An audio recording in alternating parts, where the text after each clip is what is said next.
Very good evening, Jai Shri Krishna Guru. Thank you for joining Sai Satcharita Parayan. I hope you had a wonderful day today. Om Shri Gurubhyo Namaha, Om Shri Ganeshaya Namaha, Om Shri Saraswataya Namaha, Om Shri Guru Dattatreya Namaha, Om Shri Mahalakshmi Namaha, Guru Brahma, Guru Vishnu, Guru Devo Maheshwaraha, Guru Sakshat Parabrahma, Tasmai Shri Guruve Namaha. Shri Sai Satcharita, the life and teachings of Shirdi, Sai Baba.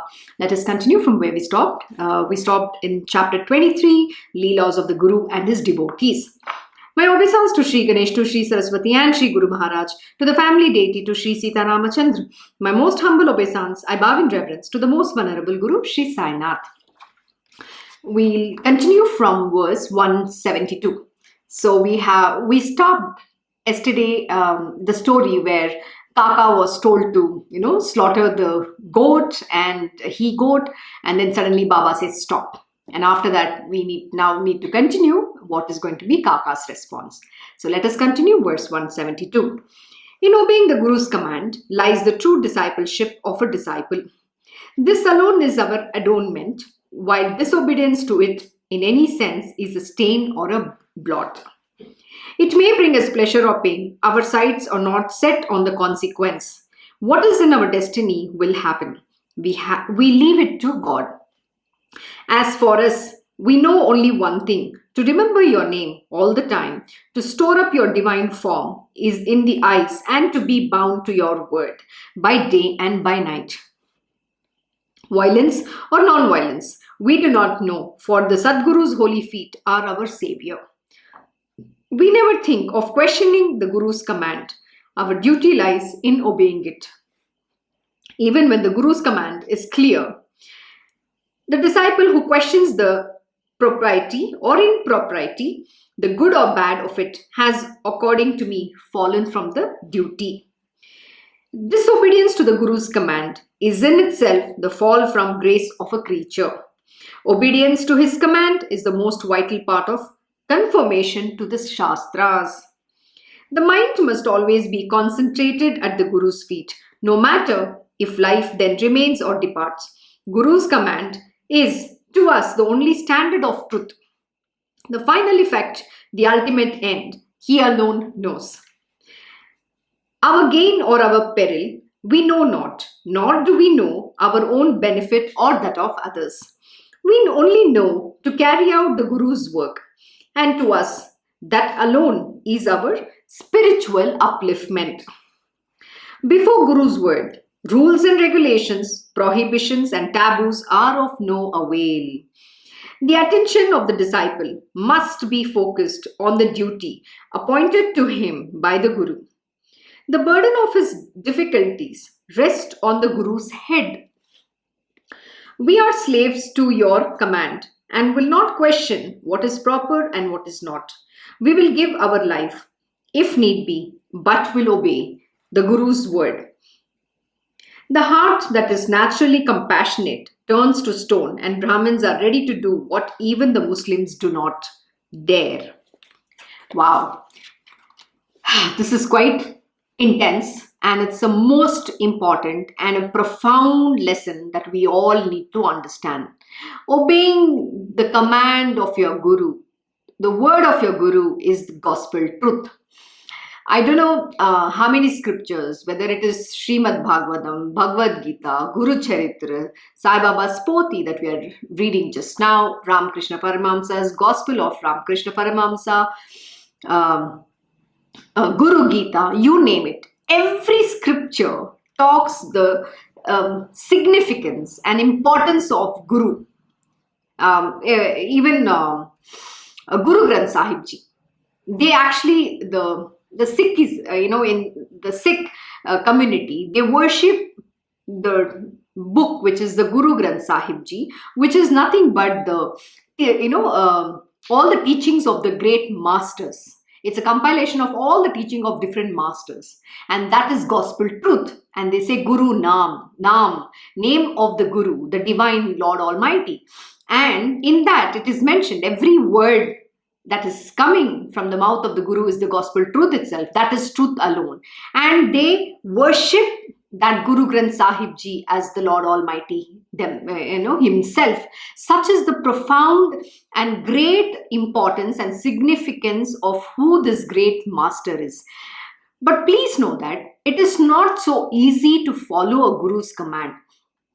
For that, you need to be the disciple of the highest order. So it's very difficult for somebody to, immediately obey without using their mind. And this is something we all have to go through. Those who are with the gurus, the great masters, the real masters, and when you are on the path of spirituality and when you are learning from the great master, please know that no matter how great you are, at some point or the other, the mind comes and becomes an obstacle in obeying the Guru's command. Our ego becomes very strong. But the whole point of what is being taught here is how do you overcome that and how do you have faith in the Guru? See, the whole lesson here is given so that you and I can understand how to just obey the Guru's command and do whatever the task might be, blindly following it and not questioning it. Just have blind faith in whatever your Guru is saying. He takes care. See, here Kaka was a great Brahmin. And imagine, even a Muslim would not slaughter, but the Brahmin was all ready to slaughter just because he had this highest faith in his Guruji. In Sai Baba. His Baba's word was his command. That's the kind of faith and devotion Kaka had for Baba. Can you imagine today, do we have such kind of devotees? No, we are all very flimsy. To find such a devotee is very difficult. Such a disciple is rare. You know what my Guruji will say? Ande me kana raja. If I get one person, what that means, let me translate. He says, amongst everybody who's blind, if a person who has one eye, of course he becomes a king, right? So like that, today's day and age is that it's very difficult to find such a disciple or devotee who has that absolute 100% faith in the Guru and will just exactly do what the Guru asks him to do. There are so many different stories how every divine being tests their disciples, their students, their devotees, and put them to the toughest of the test and see how much they stand faith in their divine, the master. There's a very beautiful story which I would like to narrate. It was a story about a student, and they were all other disciples. So one of the student was walking on the mountain hill. This Guruji was standing and there are a few other disciples, and this student was coming there. And then the Guruji says, can you jump from here? And he says, of course, yes. And he jumped. And then when he jumped, he just fell and he just had a hurt in his left leg. And everybody were like, oh my God, you were an idiot to go and jump just because your Guruji said. And said, what made you jump? And why, if you had so much faith in your Guruji, why didn't he save you? Why did he cause you, hurt in your leg? And that time, this disciple says, you know what? My Guruji was saving me, but I had a doubt. I said, when I jumped, at that time, my mind came and I said, if my Guruji, if my Guruji is there, he will definitely save me. The word he used was if. So that's a doubt.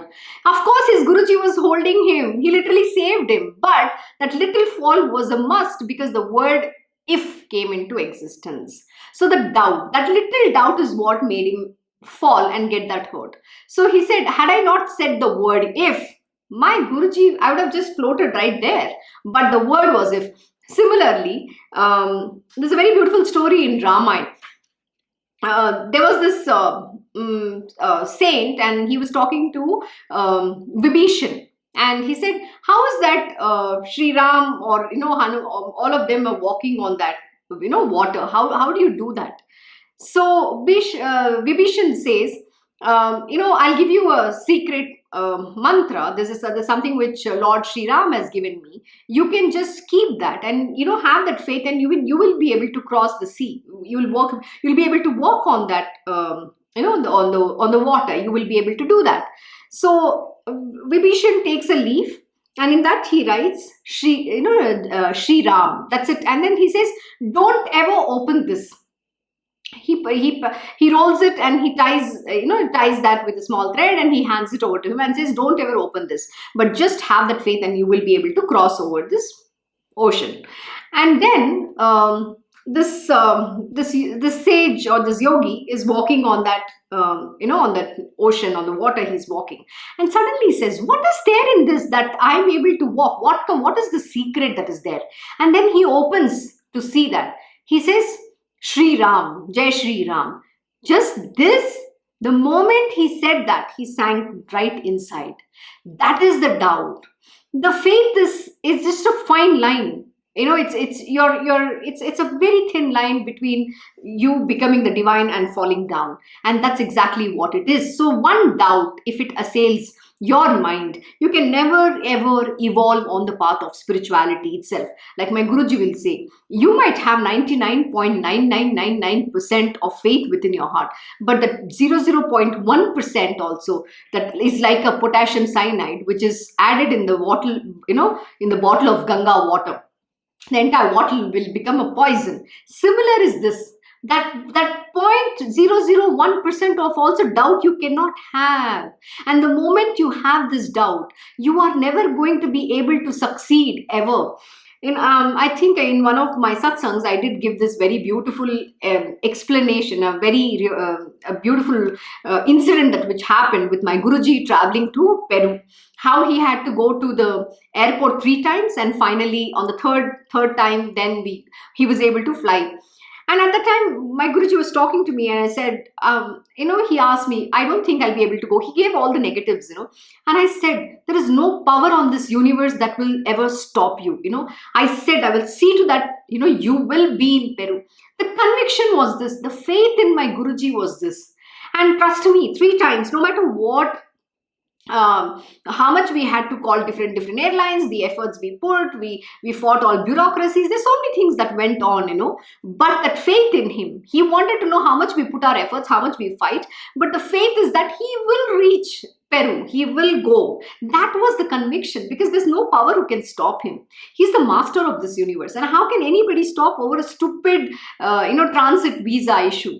There must be always an alternate. The reason why the gurus put such test is to see how much faith you will have in him. He was actually going to meet one of his dearest devotee and a student, and be with him on a Guru Purnima in Peru. But this test was important to see how much the other student of his has the faith. And I was working with him to make sure that his tickets will be booked and he will be there. The moment when initially they said that no, he can't fly, there was no visa, the transit visa, and he doesn't have some visa, my Guruji's other disciple was extremely dejected. But what was important is to have that faith. 3 days, literally the whole 3 days, we were like 24/7, literally talking to different airlines, trying to figuring it out, battling the whole thing. It was an amazing experience. That conviction is all is required. No power on this universe can ever stop him from going there. That's a beautiful, beautiful experience, which I will always call it out. That faith, that absolute conviction. And the other example that I will give, the faith in my Guruji, is in Singapore. I was suddenly diagnosed with some stupid, I don't know, I forgot what deficiency or some dreadful disease. They came up with a report saying, oh, you have this deficiency because of which you are diagnosed with some weird disease and all that. And I called my Guruji and said, I don't understand. I'm hale and hearty. There's no way I can ever get this, because I'm eating healthy. I'm following a regime. I'm living what I'm exactly living and doing things that you have asked me to do. So I don't seem to understand. And then my Guruji was supposed to anyways visit Singapore in like a short duration. I mean, for 10 days later from the day I was diagnosed with some stupid thing like that. And then, what he said, no, you follow doctors. You check with the doctor what you should eat, what you shouldn't do, and just follow that regime, and let me come over. We'll see another doctor and we'll check it out. But the moment when he said those things, it's just trying to create doubt in your mind that, yeah, there might be a possibility that you have some disease. You might have, it was a doubt. And then I don't know what happened within me, but there was a strong conviction, and I was continuously saying to my Guruji all these reports, are fake. I do not trust even a single report. I don't believe that I have something like this. And every single time he brought, he put that fear in me saying, no, you didn't eat properly or you didn't do something. That is why you must have had. He gave me all scary stories as to tell what the disease meant as well. But trust me, I said, no, I do not accept. This report is rubbish. I'm not even going to consider it. And I just ate everything that I have to eat. I was doing my things normally. I didn't even have that thought hankering, my mind. And then when he came, we went for a second opinion. And after that, he said, forget it. What we'll do is, anyways, I was going to be home for Diwali. I said, let us get, checked with the doctor in India. And I was sitting on one day, we were sitting and he was talking. He said, oh my God, what an absolute conviction that you have that you do not have this disease. That was my faith in my Guruji. I was so clear that there's nothing wrong with me. And I understood that power. See, diseases are all created, is the creation of mind. Honestly, there is no disease, there is no affliction at all. If you believe you have something, then you have it. The sickness is only caused by your mind and fears of life. If you're always on the path of truth, you're living a disciplined life, you're eating healthy, there is no way any disease can even touch you, And when you have your grace of Guru, what can come your way? So this was my conviction. And at that moment in life, my Guruji said, my God, you have that absolute conviction, is it? You're so convinced that you don't have any of these things. And trust me, you know what happened? When I came to Bangalore, went to the doctor, did all the tests once again. Every report of mine said I am perfectly normal. There is nothing wrong with me. This is that faith. And this is what the divine being, the great masters want to see in you. And that is why they bring different kinds of situation to see how much faith you have in them.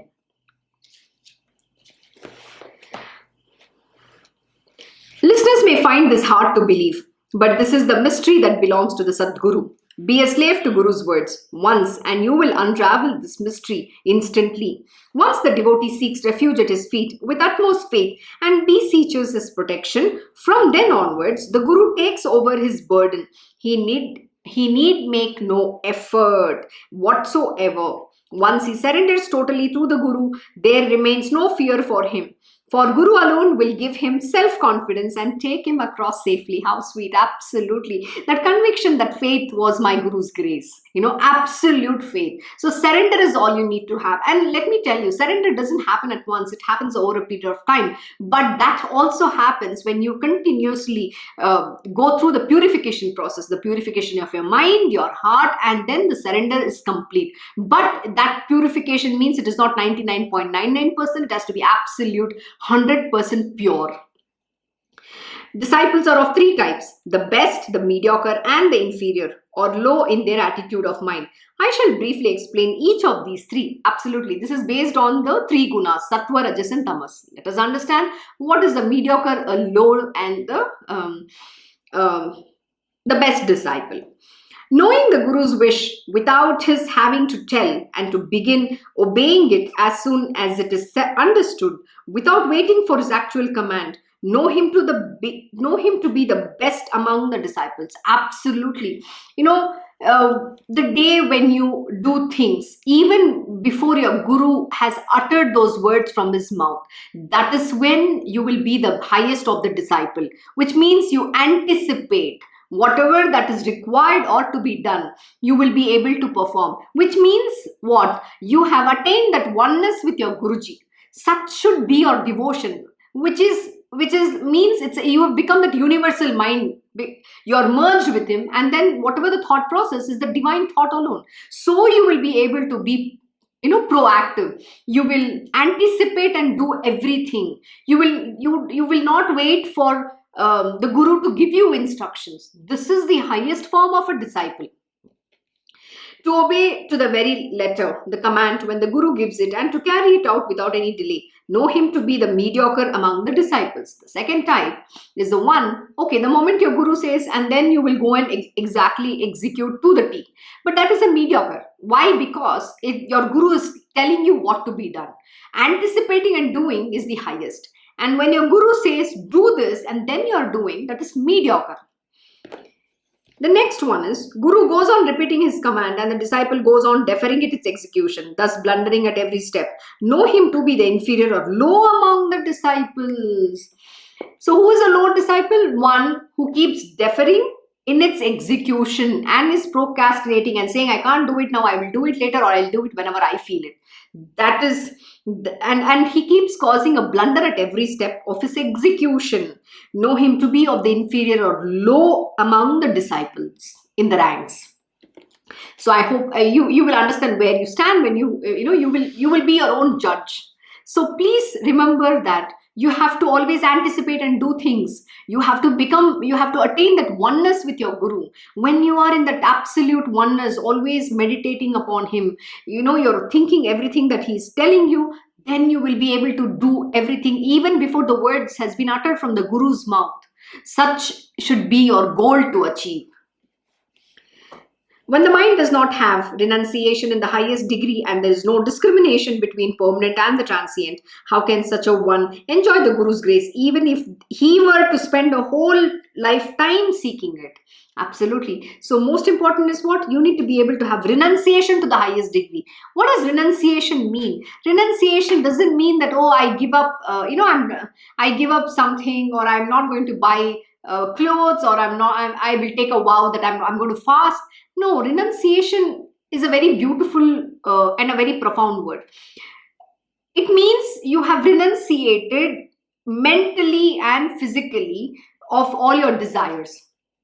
See, a man is always filled with desires of he wants this, he wants that, and you're always running after things. The renunciation means you become a desireless being, and you've renunciated the world. You don't have any attachments to your family, relatives, friends, job, anything.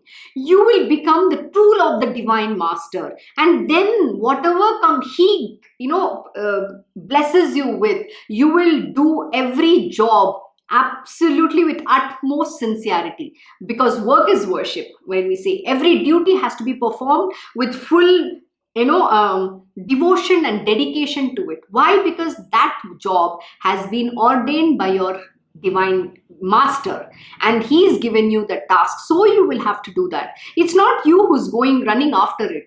So this is that is what renunciation means. And then you're not attached to what is going to be the end result. You have renounced the sense of doership, and you're detached from the end results, and then you're doing everything dispassionately. You're not passionate. See, renunciation doesn't mean you have to become a sannyasi. Lord Shri Krishna has never been a sannyasi. If you look at him, his life is the most beautiful one. It's very, very difficult to live like a Lord Shri Krishna. He did everything being absolutely detached. He had 16,108 wives, yet he's known as the perfect celibate. Can anybody attain that level? He's the supreme. He's supreme master. He's the supreme divine person. He's the personification of love, the highest form of love. Can you ever imagine this? How did he become who he is? That is because he had lived all these lessons that he's been imparting. You should go listen to my Guruji's Bhagavad Gita satsang, and in that you will understand what it means to live a righteous life. Renunciation, the true meaning of renunciation, has been very beautifully explained. And the path is about bhakti. It's devotion, love and devotion. And on the path of devotion, you will still have to do all your duties as this body. An example I will give you. Today, I'm wearing the sari. I'm sitting here. I'm looking nice. But if you say, you might think, right? Oh, what is she talking about renunciation? Look at her. She's wearing jewelry. She's wearing beautiful sari. But this is done. I have to look beautiful for my divine Lord. I'm not attached to this sari or this jewelry, but you have to look the best to the divine master. How will you present yourself? You need to be presentable. So it is not about coveting, possessing, and having a desire. So when you dress up for the divine, so there is no desire in it, because every desire is channeled to the Lord Almighty himself. So it's not about possessing or owning. It is about you doing it for a purpose. The purpose is, yes, I need to look beautiful. So imagine when we go to the temple, how do we go? We dress up very beautifully and go, right? And then offer our prayers. Similarly, satsang is a service to the great Lord Almighty and my Guruji, who has asked me to do this. So when I'm studying. I need to look presentable. This is a body, this is a temple which is used to serve a purpose. The words are of the divine Lord's wisdom alone. So I am just a tool. The tool has to be healthy, it has to look good, it has to be the best. So Lord Shri Krishna was never dressed shabbily. He was beautiful, he was perfect. So we have to attain, we have to strive to become, not become perfect. We have to strive to excel. And perfectionist, you have to strive for a perfection. What I mean is that it's not perfect you can achieve. Perfection is what you can strive for. You have to excel in everything that you do. Be the best. You have to become the best version of yourself. That is what it means. Hence, God will fulfill his wish. Whose mind? Sorry, I missed one verse. When the mind is not, we finished this. Hence, God will fulfill his wish, whose mind is forever fixed at the Guru's feet. God, that supreme kinsman, will quickly make him free from all desires and bring him lasting peace. The power of pure, steadfast faith should be strong, to add to which there should be a powerful insight. And it should be coupled with a steady, unwavering courage. Spiritual progress then will be a certainty. I'm going to reread this verse, and there's a very important word is mentioned, and you need to have this.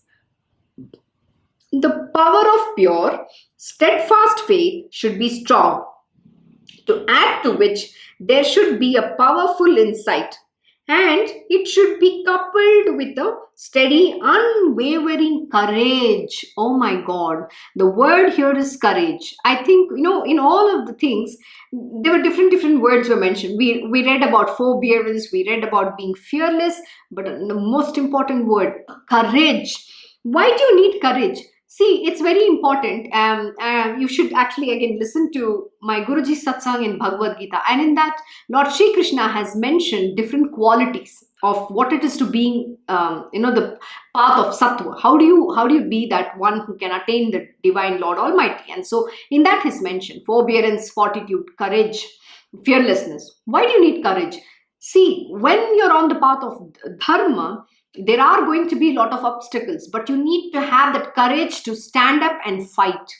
That's a very important, a quality that is required on the path of spirituality. You cannot fear anyone. You cannot speak lies. You need to have forbearance to tolerate a lot of things around you. You need to have perseverance. You need to have fortitude, and most important, courage to stand up and fight for the sake of the truth. That is a very important quality to have. And then it said, spiritual progress then will be a certainty. That's a very powerful lesson. You need to, I'll tell you a very beautiful story that brings me to another very important story. When in the initial days, when I was with my Guruji on going journeying on the path of spirituality, the one thing that came about in my life is marriage. Everybody were literally hounding me that I should get married. I had a good friend from college. So she was one of my best friends in college. So we've studied together for 5 years. And one day she just suddenly happened to call me. And then I was telling her how I went on a tour with my Guruji. It was the most beautiful thing. I learned this, I learned that. What did she tell me? Why are you roaming with an old man?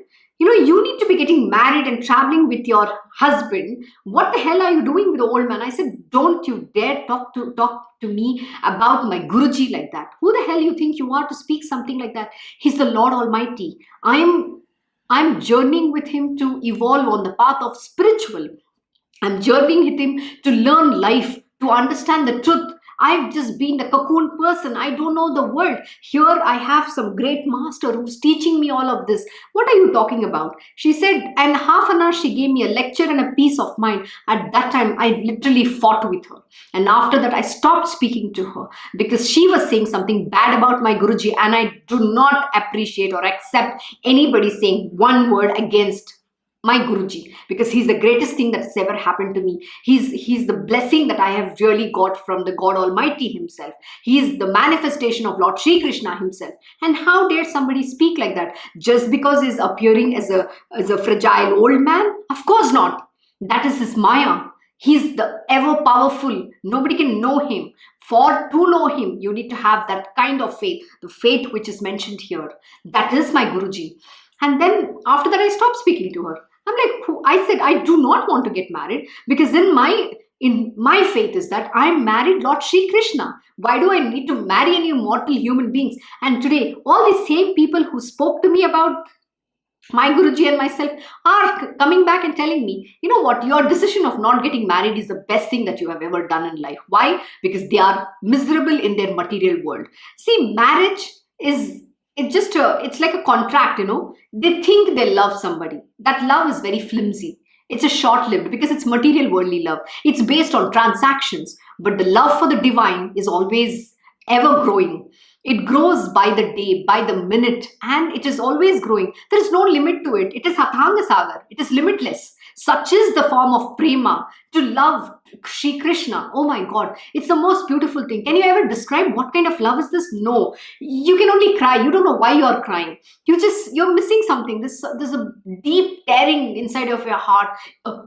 My heart will feel sometimes just going to burst out. I just want him. I seek him. I search for him. It's such a, it's indescribable. I cannot describe what happens within me, but I know that is what that love is, the power of that love. You don't need a human being to love. Oh my God, to be in love with the Almighty Lord is the ultimate thing that you can ever have. And so I stand up and fight. I don't take nonsense from anybody. Because why? I am on the path of spirituality. I am on the path of truth. I am on the path of dharma. I live Lord Shri Krishna's way of life. There is nothing else in my life that anybody can point to me and say, oh, you're doing a mistake. I'm sorry. I live the most beautiful life. I live with my Guruji. I live a very disciplined life. My Guruji teaches how do we do seva. He teaches every small thing. Every single day is a test. And then I sometimes I come and tell him, oh, today I failed the test. I couldn't live this. He says, no, but you recognize that's how you progress. Such is the sweetness of my Guruji. Even this morning when I had gone out, I had a very beautiful experience when after finishing the prayers, and I was literally crying. And then I remembered every lesson that we studied yesterday. We read. And I was saying, oh, I should live, I should not get angry, and I shouldn't do this, all that. It was just a serene morning, And when I went out, the whole situation literally was upside down. I never even expected I'm going to react, but then I did. And then I came back and said, you know what? I failed you. I couldn't stop getting angry, and I got angry. He said, no, it's okay, but you recognize, and that is how you will evolve. You will overcome. That is his conviction. That is his faith. That is his blessing for me. And that is all I need. This is how my master teaches. He'll put me through that and then say, you have to go through to understand what does it mean. You have to overcome. How do you overcome? By that effort, self-effort. And then he said, you think I didn't know you were going to go through this? But yes, it's important to journey that path. He'll never say, I have failed. He said, it's only your progress. Such is my master. Nobody can understand him. Nobody knows him ever. But when you have that love, oh my God, it's beautiful. It's indescribable. I'm ever grateful to such a love that my master shows on us. He's so compassionate. He's so benevolent. He's so kind. All he cares about is your well-being, your progress. When I'm doing these satsangs, even if I make mistakes, he'll say, you will do well. You will get there. You're learning. That is how he'll teach me, and he will correct me. He'll say, no, you said this wrong. You have to say it like this. This is how you need to do. But if I don't try, and if I don't have the courage to come and, sit here and be the tool in his hands, how am I going to evolve? I have to be the clay. This is what Baba is teaching.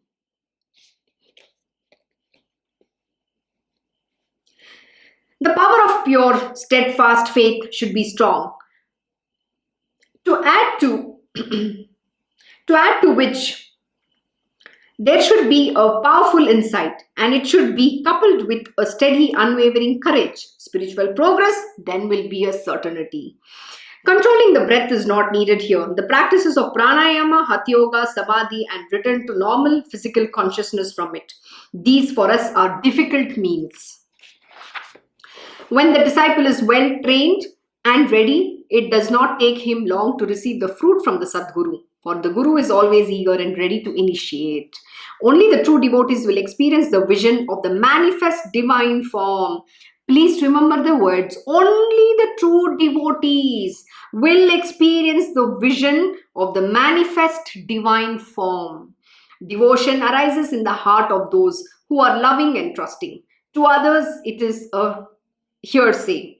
Baba then said to Kaka, take this tumbler of water in your hand. I shall now do halal, most certainly to ensure his onward progress to heaven.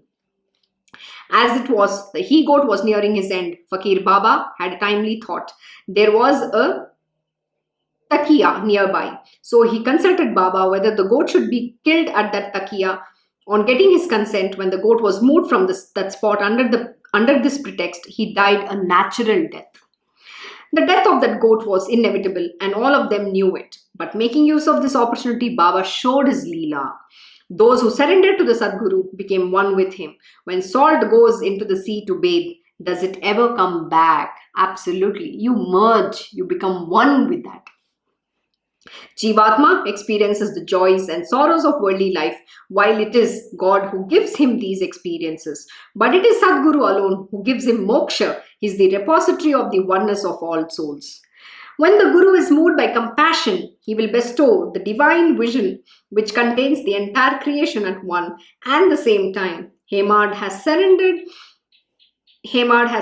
totally to Sai, offering at his feet his ahamkar, ego, and prays to him in his heart to keep him always wakeful and free from ego. Now in the next 2 chapters, Sri Maharaj will offer us a feast of humor and jesting. Listen to his marvelous Leela.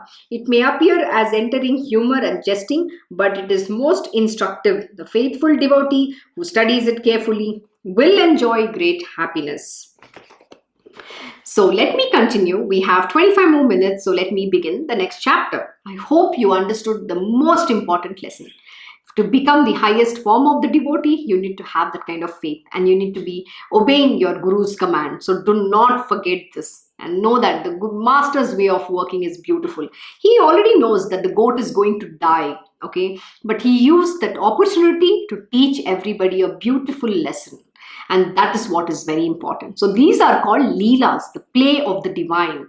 And here a very important lesson is given. The manifest form can only be seen by the true devotees. And I will narrate you one such experience of my Guruji that I had. We visited, I must have already spoke about the story, but or narrated about it, but I will love to narrate it once more for those who might not have listened to it. A very simple story and a very beautiful story of this experience. How do you experience the manifest form? We visited Alandi and Dehu. So at Alandi, where it was the Jnaneshwar's Samadhi Mandir, we were sitting there. We went inside and we came out. It was in sometime in Jan, and just in December there was this very beautiful celebration of the Ekadashi, and I think they have this 11-day celebration of a whole different things that they do, and I don't know what the celebration is called, but they have this beautiful celebration during the December month of December.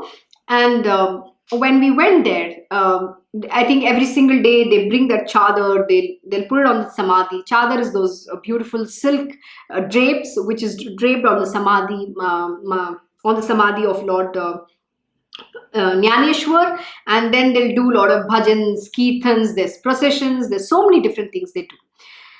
So me and my Guruji had visited the mandir. We finished taking darshan, and then my Guruji said, you can go ask for, if they have that drape, you can ask for it. And so we were sitting. There were some constructions going on. So I went to the office. I asked, can I get one? The drape which was covered the Samadhi Mandir. So they said, of course, yes, you can. And he said, the person who's supposed to have the keys to that cupboard has gone out. So please wait. Once he comes, you can go and take it from him. If he has, he will definitely give it to you. So we were waiting for a while, and it was very beautiful to see how everybody were, reading Jnaneshwari. It was very beautiful. Like, my great master is sitting there and everybody was reading. It was a very, very beautiful experience. And then this person arrived. So there was some construction going on. So there was 2 cupboards, okay. and he turned one cupboard inside. So my Guruji and me were waiting outside, and suddenly my Guruji, when he moved the cupboard, there was a space and he just slid in. He literally went inside. He said, I want to go see.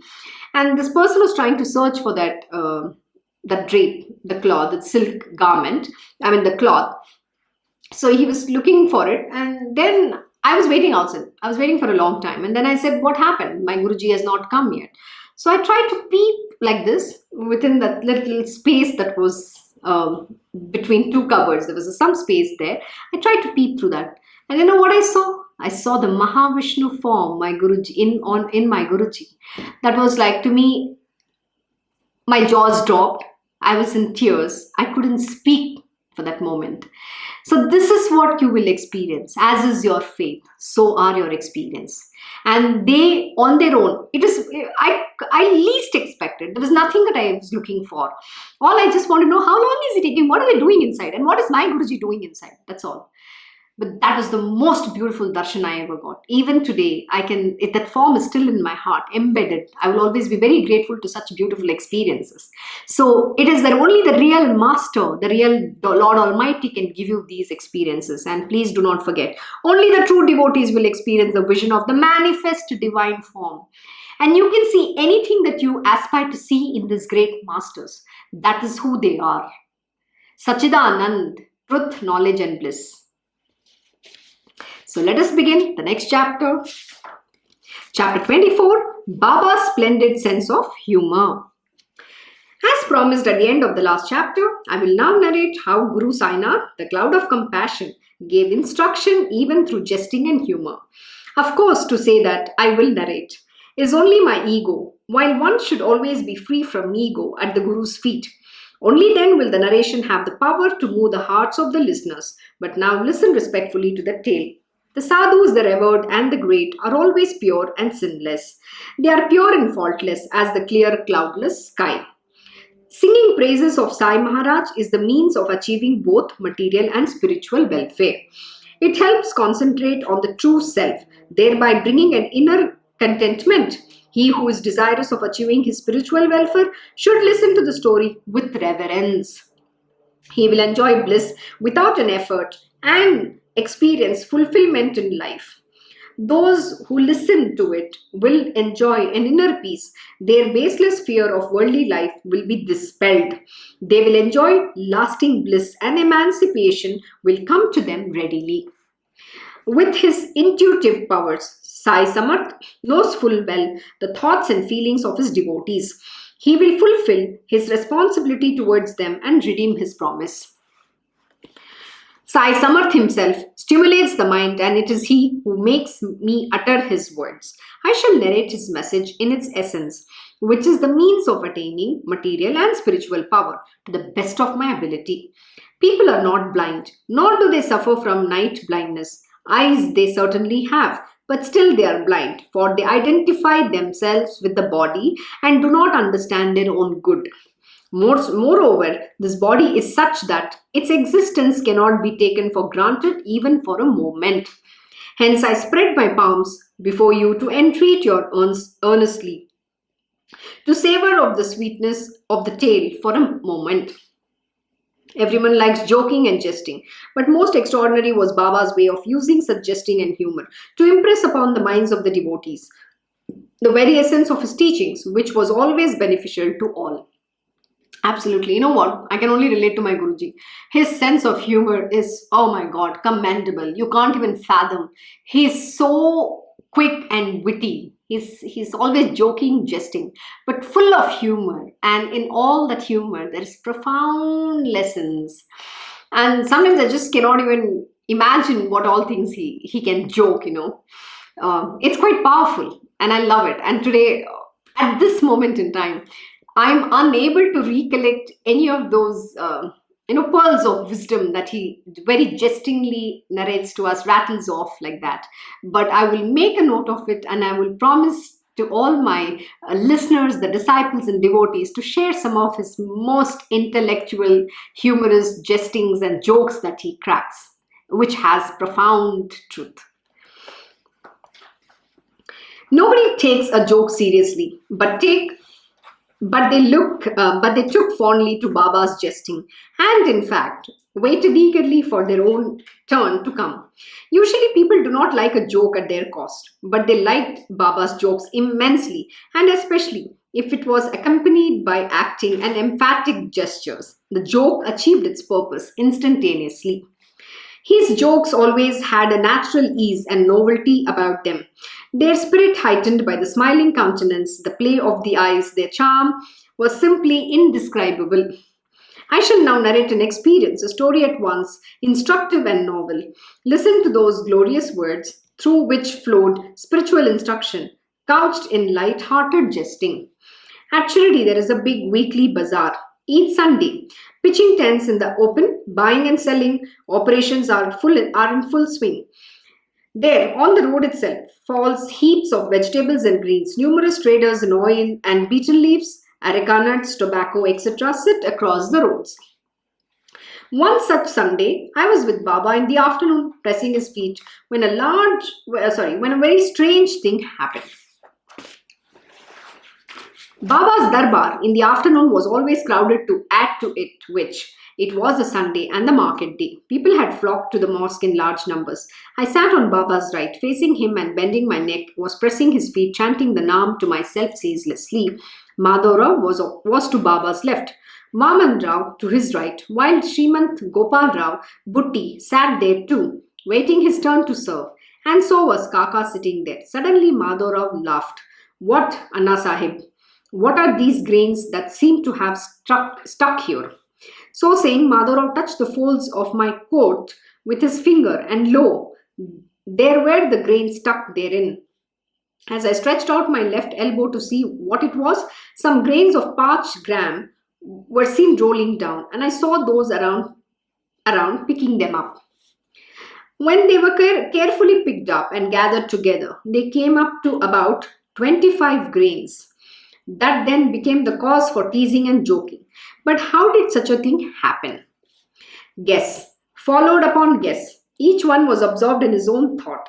Those grains coming in contact with the coat was something that puzzled everyone. After all, how many folds could that khaki coat have had? And how would they contain these grains? But to begin with, from where did they come and under what circumstances? No one could understand this with a certainty.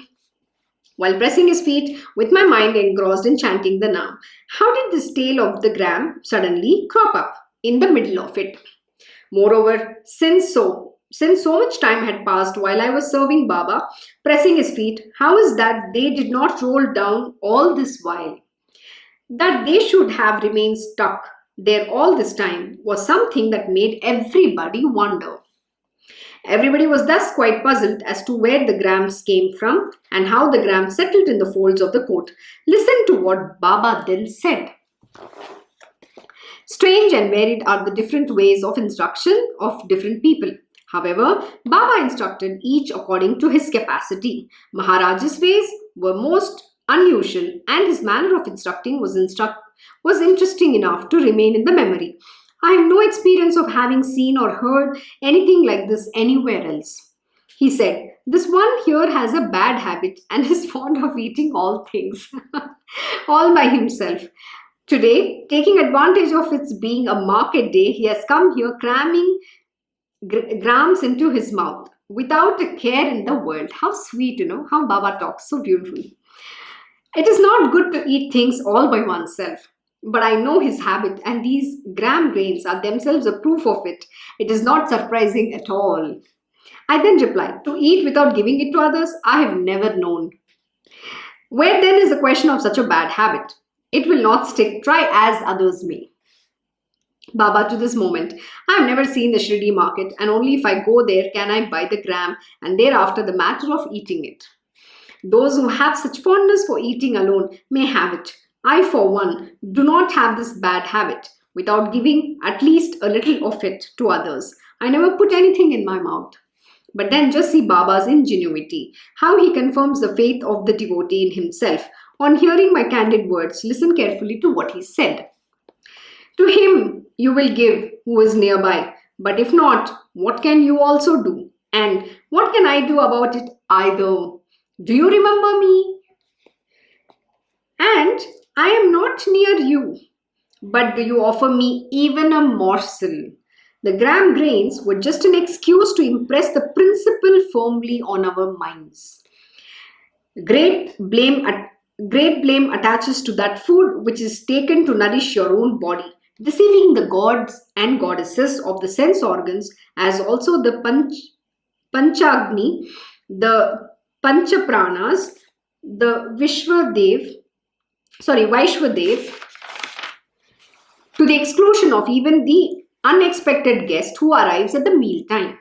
This principle, unimportant as it may appear, is yet of great significance when applied to the daily life. And what has been said about tasting food with the palate is only a synecdoche, a part of the whole, while it is true of all the five senses. He who has longing for sensual pleasures can never attain spiritual progress, but he who keeps the senses under control will have it as his slave. Baba was only reiterating firmly through humor and jesting the mantra which the Shrutis have proclaimed, viz. When all the senses are stilled, when the mind is at rest, when the intellect wavers not, that, say the wise, is the highest state. And this is true of the other four, that is, the word, touch, vision, and smell. How instructive, how relevant were Baba's words in the present context. When the mind, intellect, and sense organs are drawn to the enjoyment of sense objects, think of me first and offer them to me bit by bit. This is exactly what I was talking about some time back. Anything that you do, even if you have to eat food, you'll always have to offer it to the divine. When you first offer and then partake of it as prasad, you will not get attached to that sensual pleasures of enjoying that particular object. In Krishna ashram, we follow a very important, a lesson. We live literally here. Every single day, no matter which meal it is first offered to our Guruji. And our Guruji, once he partakes of that, after that is when we all will begin eating. Because what is offered to him is a naivedya. Anything that is cooked, anything that we make, we first offer it to him and the gods. Once he accepts it, he blesses it, then we partake of that offering as prasad, not before that. Even if it is our breakfast or lunch or meal, whatever that it might be. Anything that we buy, it could be a small jewel, it could be just a jewelry, it could be a garment, anything that is new. Everything is offered to our master and the gods in this ashram. And once we offer it, we pray it, and then we accept that as a prasad from the Lord Almighty himself, from my Guruji itself. And then we, use that particular object. It could be anything, including just a earring also. It is first offered to my master. Why? Because I don't want to get attached to these sense objects. I do not want. And I don't want any desires in that. So when it is accepted as a prasad, then it is only an offering from the Lord Almighty. Then I'm not getting attached to it. There is no passion in that. There is no desire of mine. And it is purified. So beautiful. I'll tell you another very beautiful thing once my Guruji did, This was very early on when I was with him on the path of spirituality. This will be just my first year. I think it's just my first year. I was in Singapore. I came to visit him, and I can't for life of mine remember what is that I had purchased. I still don't know. This is the first time I got this lesson from him. So there was this object which I had. Now, what had happened was, I was showing him, oh, look, this is something I bought and this is something I got. And I was showing him all of this, and he was giving me a satsang and we were talking. And this particular object was in my wallet. And then he said, what is that? Show me, let me see it. So I, gave it to him. And he took it in the hand and he saw, and then he returned it back like this. The moment he did this, I didn't understand that he, purified that. He blessed it and he returned it back to me. It is so beautiful. And then after, he didn't give me that understanding right then much later on some other day and some other occasion when we were doing a satsang in that satsang, through that satsang, he gave me a context. He said, when the Guruji touches any object and then he gives it back to you, please know that whatever there is, bad things, or he removes all of that, and then it's already purified because it's already offered to the divine, and he blesses you with that so that you can do very well with whatever that is. Such was the profound lesson. And since then, no matter what, it is food, anything, you have to always offer it to the divine and partake it as a prasad, and from the divine Almighty. So this is something we live in Krishna ashram and we very much follow. And this is also very beautifully explained in Bhagavad Gita by Lord Shri Krishna. And this is a way to overcome all the desires and attachment to the sense objects, be it anything. So in Krishna ashram, we'll never take credit that, oh, I am doing this or anything. This job, this satsang, everything is performed and blessed by my Guruji himself. The words are of his wisdom. My job is his blessing. Everything that I'm wearing, everything is an offering from him. It's a prasad. So anything that is there here is all belongs to the divine Almighty. So we do not take ownership of anything. Such is what you have to be. And that is one of the ways of overcoming all your desires and attachment from these sense objects. It is a way of renunciation itself.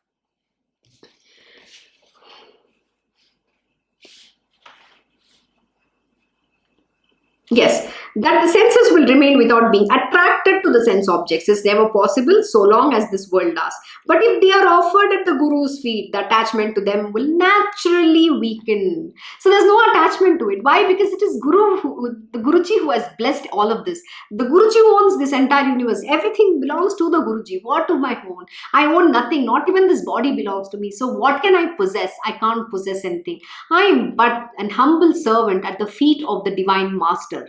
I am but his tool. I am but his servant. I am but his devotee. I am his disciple. That is all I can be. I am here to serve his command alone. That is what you have to become. Just become that tool in the hands of the Lord Almighty and your life is done. It's made. You attained your highest spiritual will. When a desire is roused, let it be only about me. When you are angry, direct that anger towards me. Ego, obstinacy should all be directed similarly at my feet by the devotees. When lust, anger, ego and other such natural propensities are provoked furiously, make me the target and direct them at me. In this way, Hari will destroy them one by one and the waves of this triple poison will be calmed by Govinda. How sweet, oh my God. It's so profound. Can you ever imagine the greatness of such divine masters? This is exactly what they do.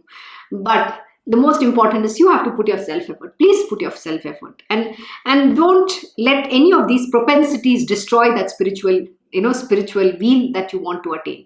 You have to overcome them. You have to apply that knowledge so that you can control and overcome.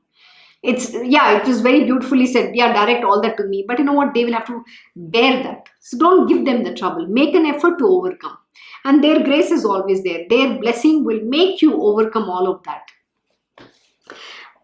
Or rather, all these tumultuous passions will merge in my form or they will become one with me as they rest at my feet. When such a practice is formed, the passions become feeble on their own and after a time are destroyed completely. The mind is then free from passions. Once the mind comes to believe firmly that the Guru is always close by, it will never be plagued in this way. Where this good thought has taken root, there the bondage of worldly life falls off. The Guru appears in every sense object, or rather, every sense object is adorned by the Guru's form. Absolutely. You will then only be able to see your Guru in everything. Your Guruji is always seen. An example, you get a new phone, you're getting a computer. What are you using that for? You're using it to see satsang. So there is a purpose that the tool is there.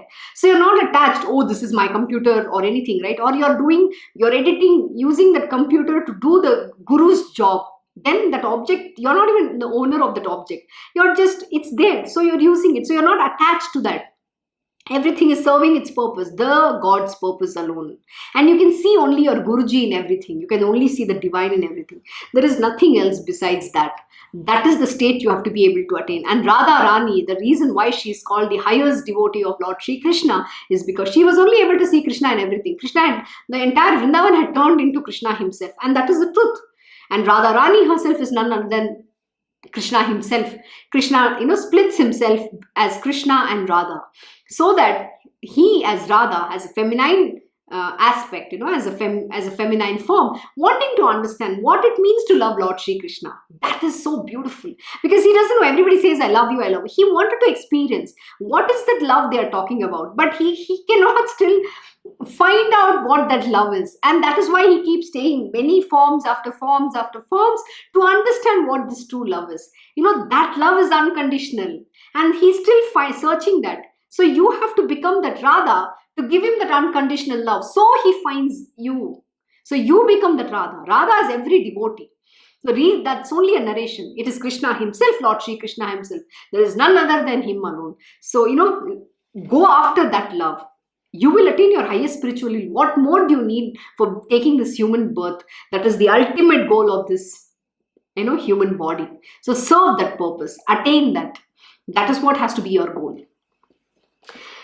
In Eversoul's life, okay, we are actually at the end of the hour, so give me just 5 minutes and I'm going to finish till verse 63. We are almost at 55, okay? In Eversoul's light on an enjoyment of a sense object, the thought that Baba is near us will at the outset give rise to the consideration of the worthiness or otherwise of the enjoyment of that object. That object which is not suitable or worthy will be discarded naturally. The addict thus becomes free of his addiction. The mind becomes disgusted with much undesirable sense objects once it is turned away from them with constant practice. The devotee then becomes ever watchful and ready to exercise control over sensual desires, the rules for which have come from Vedas.